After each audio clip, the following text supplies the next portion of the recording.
Bonjour mes chers élèves, j'espère que vous allez bien. Aujourd'hui, on va apprendre ensemble les types de phrases. Mais avant de commencer, je vais vous poser une question. Qu'est-ce qu'une phrase?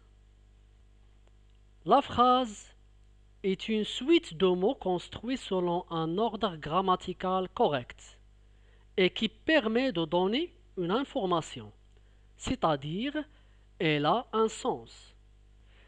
Il existe quatre types de phrases.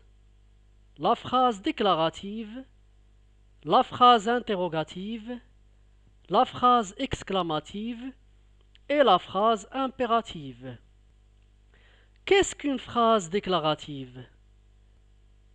La phrase déclarative se termine par un point ou des points de suspension.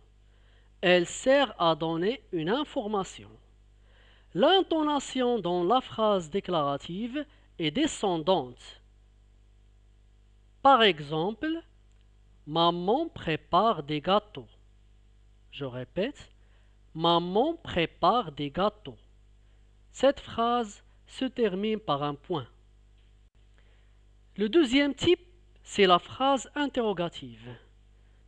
Dans la phrase interrogative, on pose des questions. Elle se termine par un point d'interrogation. L'intonation dans la phrase interrogative est montante.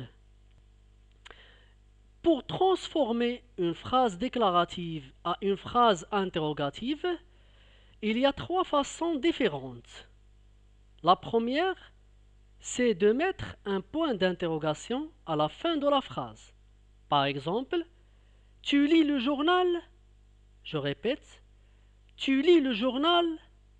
La deuxième, c'est d'ajouter est-ce que au début de la phrase et de mettre un point d'interrogation à la fin. Par exemple, est-ce que tu lis le journal? Je répète, est-ce que tu lis le journal? La troisième, c'est l'inversion du sujet, c'est-à-dire inverser le sujet avec son verbe et mettre un point d'interrogation à la fin de la phrase. Par exemple, lis-tu le journal? Je répète, lis-tu le journal? Le troisième type, c'est la phrase exclamative. Dans la phrase exclamative, on exprime un sentiment, soit un sentiment de la joie, d'étonnement ou bien d'admiration. La phrase exclamative se termine par un point d'exclamation. Par exemple, quelle belle écriture!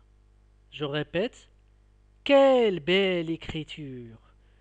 Donc, vous remarquez que cette phrase se termine par un point d'exclamation. Le dernier type de phrase, c'est la phrase impérative. Elle sert à donner un ordre. Par exemple, révise bien tes leçons. Je répète, révise bien tes leçons. Dans cette phrase, on donne un ordre. Donc, c'est une phrase impérative. Elle sert aussi à donner un conseil. Par exemple, réfléchis avant d'agir. Je répète, réfléchis avant d'agir. Dans cette phrase, on donne un conseil. Donc, c'est une phrase impérative. Elle sert aussi à donner une interdiction, c'est-à-dire ajouter ne et pas à la phrase. Par exemple, ne brûle pas les feux de signalisation. Je répète, ne brûle pas les feux de signalisation. Vous remarquez que cette phrase s'achève d'un point d'exclamation. Donc, c'est une phrase impérative. Il est à noter que dans la phrase impérative, les verbes sont toujours conjugués à l'impératif de présent et le sujet est absent dans la phrase. Pour conclure, la phrase impérative se termine par un point ou un point d'exclamation. Merci d'être attentif et à la prochaine, Inch'Allah.